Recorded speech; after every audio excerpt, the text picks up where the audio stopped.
Hey guys, I'm Jess. I'm Clayton from Beacon Design Studio.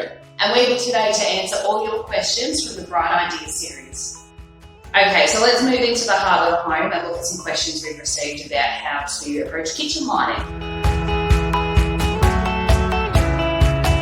We've got somebody wanting to know how to pick the right size pendants for over their benchtop in their kitchen space. Okay. I think the starting point in that is you've got to decide what the hero within your kitchen is. You know what I mean? Absolutely. Yeah, because I mean, some kitchens are the hero themselves. So if you've got some beautiful backsplashes, amazing cabinetry, ranges and cooktops and things, sometimes that's the star of the show.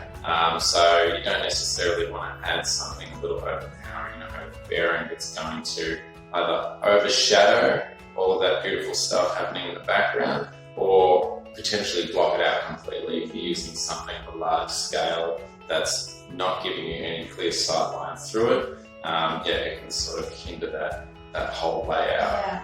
Definitely got to take into consideration is who's going to be the star of the show in that scenario. And I think there'd certainly be times where the pendants you would want them to be the star of the show. Yeah. And that's where you might go. The oversized trend is quite big at the moment. Yeah. I think if you're going for oversized pendants, just to be careful about multiples, not doing too many multiples. Yeah, and we are seeing a bit of a trend shift from the standard 3 across the island and going for larger oversized pendants, what we would consider oversized pendants, and just doing 2 of them, or even just one large oversized pendant to one side of the counter. I'm loving that option. Potentially some surface mounted spots or something to the other side, so you've got some good task lighting, but then you've got this nice little sort of pendant onto the side that's not blocking the view of the kitchen versus enhancing the decor as well. Yeah. So the trick is decide who's the hero before you start. Absolutely. Yeah. So the next question is in relation to kitchen islands and what are the guidelines for effective lighting? And as a 2-part question, if you were to use pendants over a kitchen island, how would you choose those? Okay, yeah. So with the kitchen island is such a central part of the home, especially nowadays in a lot of new builds, open plan spaces. It's definitely a focal point for many homes. Mm-hmm. So it's used for a lot of different purposes. Kids do homework at the kitchen counter sometimes, meal prep, and again, it's that statement piece. So it's hard to sometimes tick all those boxes and make it all work together. But I think its primary purpose is to make sure that the lighting is even and consistent across the actual working surface so that it can be used and utilised for its main purpose. And also take into consideration the actual surface itself. Is it reflective? Is it matte? So using pendants is a great way to obviously get general lighting across the whole area and light the working surface evenly. It works well with gloss surfaces because it's a little bit more evenly distributed and a lot more diffused. Whereas spotlights and things above it can give you a bit of bounce back and a bit of glare, which can be a little bit uncomfortable for some people. Yeah. So it's just taking into consideration, the type of purpose that it's being used for and the work around there and the surface itself. If you were helping a client select pendants for a kitchen bench, what would you consider in the aesthetics of the pendant to help them make their choice? Yeah, so I'd probably just take into consideration like the actual decor of the whole home, making sure it's consistent with the rest of the story that's happening throughout. Kitchens are already a pretty busy looking place. Yeah. So I think it's better to keep it simple and keep it classic, something that's not going to visually clutter the space even more so, and something that works well with the rest of the decor. That's in the same space. I know for me, whenever I'm looking at like metal finishes on a pendant, my clients typically used to match it to the other metal fixtures in the space. So if you've got black door handles, go for black metal fixtures on linen or brass or whatnot.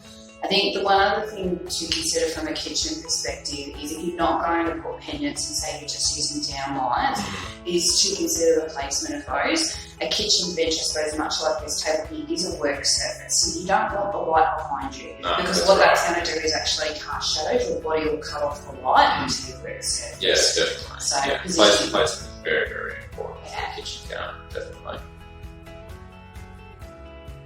I've got lighting in my kitchen and dining room, which is quite contrasting. The kitchen has a great pendant that has a clear shade, and the dining room has a fan light that has an opaque theme. The colour of the lights in both spaces don't blend very well. What would you recommend? First off, I'd sort of have a look at the colour temperatures of both fittings, making sure that they're on par with each other. If you've got cool in one space and warm in another in an open plan living space, it can feel a little sort of disjointed and a little bit inconsistent. So first off, I'd make sure that the colour temperatures are the same for both zones, and then also taking into consideration the wattages that are being used and making sure they're appropriate for both zones, even though it's an open plan space. Yeah, and I mean, you have to assume with fan being in the dining room that it's there to serve a function as well, so you need to have a ceiling fan there. Yeah. I think the other thing to think about is how you can use both of those spaces. So the kitchen is a task-oriented area where you're going to want a brighter light, whereas a dining area can be a bit more of a relaxing area. Yeah, it's supposed to be comfortable. You don't want to be under a spotlight while you're having a dining party with friends as such. So I think it's okay to have those slightly different lighting levels. Definitely. You could add some lamps into the dining area to add to the mood as well, but that colour temperature one is absolutely definitely make sure that colour temperature is consistent throughout an open plan space. Just makes it feel a little bit more cohesive. Yeah.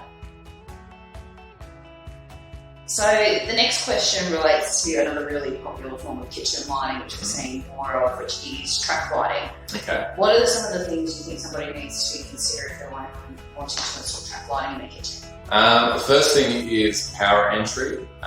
Most of the time, track lighting is powered from one end of the track. There are a few accessories available where you can power it from the centre or power it from any kind of joiners and things, so it gives you a little bit of flexibility. But as far as the initial layout, you need to consider where the power entry is on the fitting that you're installing.